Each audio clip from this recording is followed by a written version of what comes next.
오늘은 이사야 42장 16절의 말씀을 하나님의 인도를 받는 맹인이라는 제목으로 설교했던 찰스 스펄전 목사님의 설교 가운데 네 번째 요점이자 마지막 요점인 그 결말은 무엇일까에 대한 내용을 읽고 묵상하겠습니다. 먼저 본문의 말씀을 읽겠습니다. 내가 맹인들을 그들이 알지 못하는 길로 이끌며 그들이 알지 못하는 지름길로 인도하며 암흑이 그 앞에서 광명이 되게 하며 구분대를 곧게 할 것이라. 내가 이 일을 행하여 그들을 버리지 아니하리라. 아멘. 설교 내용을 읽겠습니다. 자, 이제 마지막으로 그 결말이 무엇인가에 대해 생각해 봅시다. 만약 당신이 아무것도 볼 수 없다면, 당신이 맹인이라면, 그리고 하나님의 인도하심에 당신 자신을 맡기고 당신과 관계된 모든 것을 그분의 지혜와 돌보심에 맡겼다면 그 결과로 당신의 삶은 온통 하나님의 인자하심과 성취된 약속으로 가득할 것입니다. 내가 그들에게 이 일을 행하리라. 자, 또한 당신은 영원한 사랑의 삶을 얻을 것입니다. 그분이 이렇게 덧붙여 말씀하시기 때문입니다. 내가 그들을 버리지 아니하리라. 당신은 사는 날 동안 하나님이 당신과 함께 하심을 발견할 것입니다.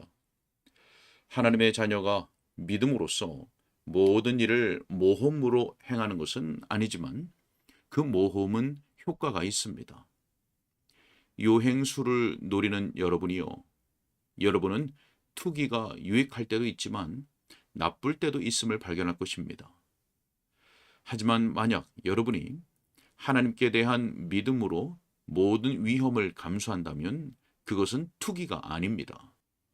그것은 확실한 일입니다. 그분이 여러분을 실패하지 않게끔 하실 것입니다. 저는 어제 여러분이 아주 작은 일이라고 여길 만한 것으로 인해 기분이 크게 새로워졌습니다.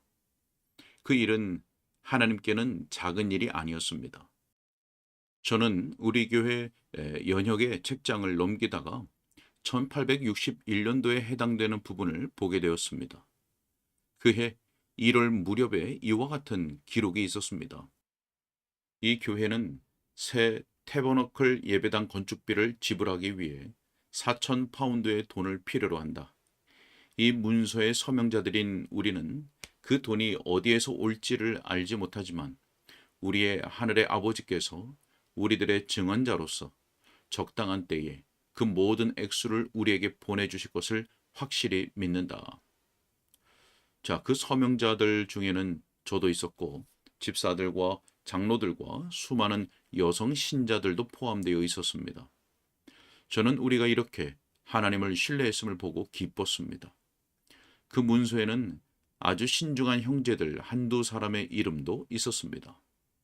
저는 그때 그들이 서명하는 것을 보고 적잖이 놀란 것을 회상합니다.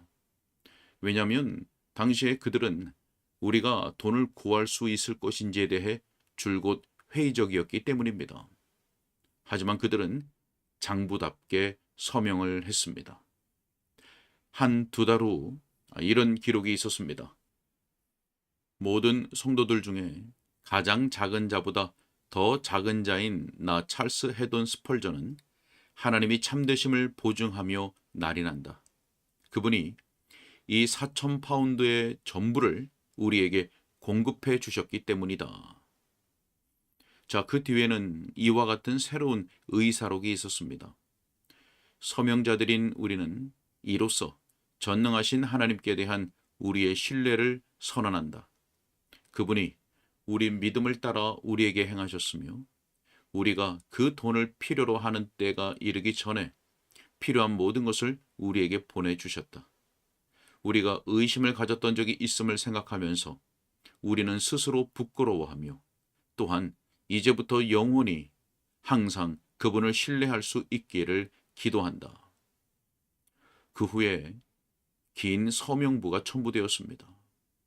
거기에 기명된 몇몇 이름들은 지금 제가 볼 수 있는 사람들의 이름입니다. 여러분은 믿음이 영예를 얻은 것에 대해 하나님께 감사하며 서명했습니다. 형제들이여, 우리에게는 그와 같은 일들을 행할 때가 상당히 많았지만 주님께서 지금껏 우리를 실망시키신 적이 있었습니까? 결코 없었습니다. 또한 앞으로도 그런 일은 결코 없을 것이니 여러분은 여러분의 사업과 가정의 일과 영적인 싸움에서 그분을 의지할 수 있습니다. 여러분이 하나님을 신뢰한다면 그분은 여러분이 그분을 신뢰하는 만큼 여러분을 선대하실 것이며, 아니, 그보다 더욱 선대하실 것입니다. 여러분은 결코 이런 식으로 말할 수 없을 것입니다. 나는 그분을 신뢰하다가 난처하게 되었다. 나는 그분을 신뢰했지만 그분의 약속이 내 기대를 저버렸다. 여러분이 기댈 수 있는 약속을 가져야 함에 주의하십시오. 여러분은 머리에 떠오르는 모든 변덕들을 이루어 달라고 주님께 요청해서는 안 됩니다. 하지만 만약 그분이 여러분에게 약속을 주셨고 여러분이 약속에 호소할 수 있을 경우, 또한 그것이 그분의 영광을 위한 것이고 여러분이 그것을 알고 있는 경우, 그럴 경우 여러분은 그분이 어떻게 약속을 이루시는지를 보게 될 것입니다. 성령의 감동에 의해 기록된 이 책에서 그분이 하신 약속이 실패한 적이 있는지 찾아보십시오. 그리고 여러분 자신의 삶에서 기이한 경험으로 인도된 것을 회상하면서 이 질문에 대답해 보십시오. 그분이 여러분에게 메마른 광야가 되었던 적이 있습니까? 그분이 마른 샘이 되거나 여러분에게 비 없는 구름이 되어 여러분을 조롱했던 적이 있었습니까? 여러분은 사람들을 신뢰해 왔으며 그에 대한 보응을 받은 것입니다. 왜냐하면 무릇 사람을 믿으며 육신으로 그의 힘을 삼는 그 사람은 저주를 받을 것이기 때문입니다. 하지만 여러분이 하나님을 신뢰했을 때 여러분은 그것과는 전혀 다른 보상을 받지 않았습니까? 여러분은 이렇게 말할 수 있지 않습니까? 무릇 여호와를 의지하며 여호와를 의뢰하는 그 사람은 복을 받을 것이라. 자, 그때 여러분은 이 말씀을 경험했습니다. 내가 이 일을 행하여 그들을 버리지 아니하리라. 여러분이 신뢰할 수만 있다면 이 약속은 성취될 것입니다. 자, 이 본문의 마지막 절은 특별히 용기를 북돋우는 말씀입니다. 그들을 버리지 아니하리라. 자, 내가 그들을 버리지 아니하리라. 자, 이는 헛된 동의어 반복이 아닙니다. 저는 주의 백성들이 벼랑간 마음의 안절부절 못함, 신경 과민의 우울증, 또 큰 두려움 등을 느낄 때가 있다고 생각됩니다. 바로 그때 그들의 믿음이 최대로 작용하고 하나님의 인자하심이 가장 두드러지게 그들에게 나타납니다. 또한 이 짧은 문장이 강력한 강장제이자 즉각적인 효능을 나타내는 진정제가 될 것이라고 믿습니다. 그 원인이 어디서 오는 것일까요? 엘리야의 경우에서처럼 육신의 피곤함에서 발생할까요? 여러분은 그가 갈멜산에서 만군의 여호와를 향한 열심을 어떻게 보였는지를 기억합니다. 그가 얼마나 격렬하게 바알 선지자들과 대결했습니까? 여호와의 불이 떨어져 번제물과 나무와 돌과 흙을 태우고 심지어 고랑에 있던 물까지 핥았을 때 그의 기도는 얼마나 극적으로 응답되었는지요. 그는 바알 선지자들을 기손 시내로 데리고 내려가 거기서 그들을 죽였습니다. 또한 여러분은 그 이후 그가 광야로 하룻길을 간 후에 한 로뎀나무 아래에 앉아서 죽기를 청하며 이렇게 말한 것을 기억할 것입니다.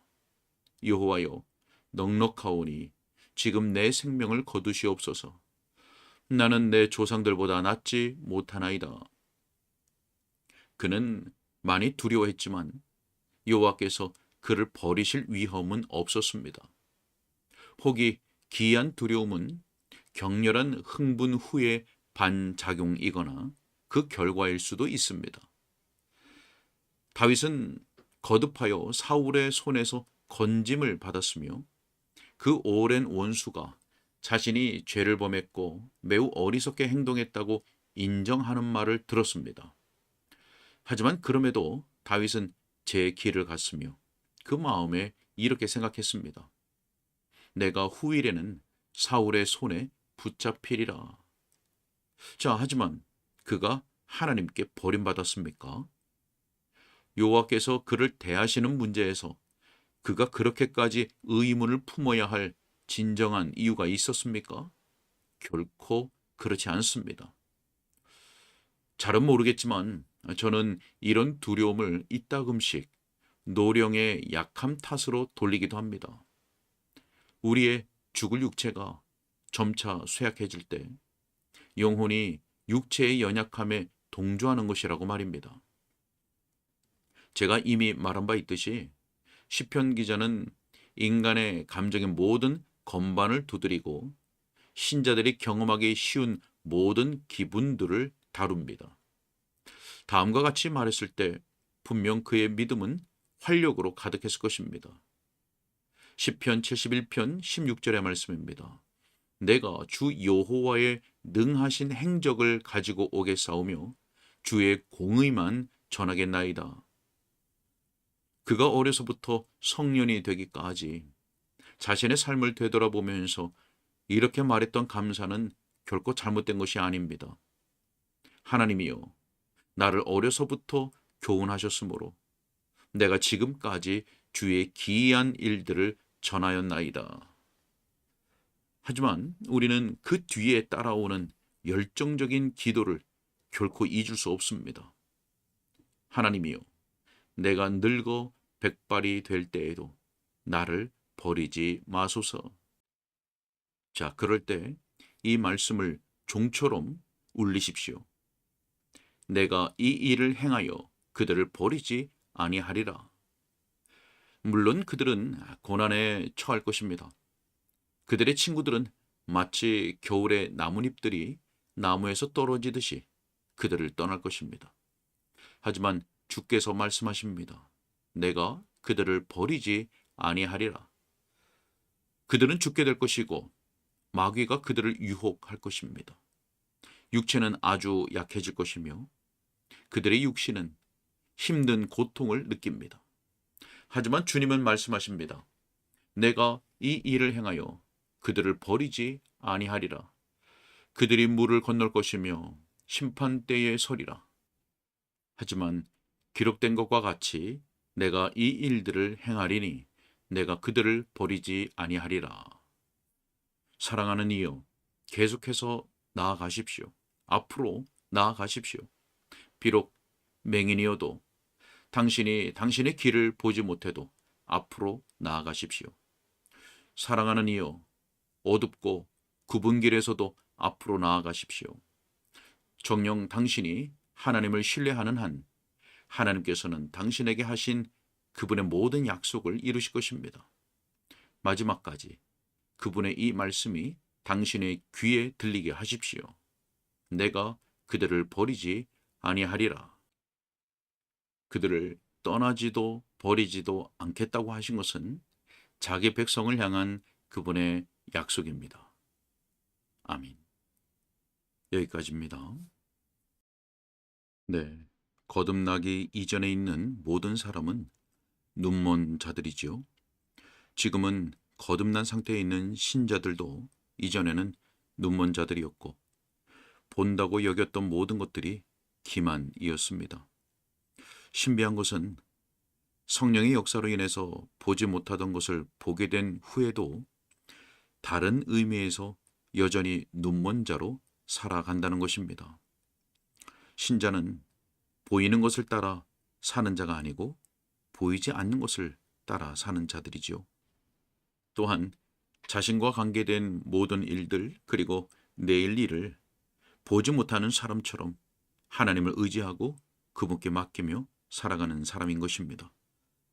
우리 모두가 우리와 관계된 모든 일에 대해서, 그리고 내일 일에 대해서 눈먼 자가 되고, 그래서 하나님을 신뢰하고 하나님의 인도하심과 돌보심에 자신을 맡기고 살아갈 수 있기를 바랍니다.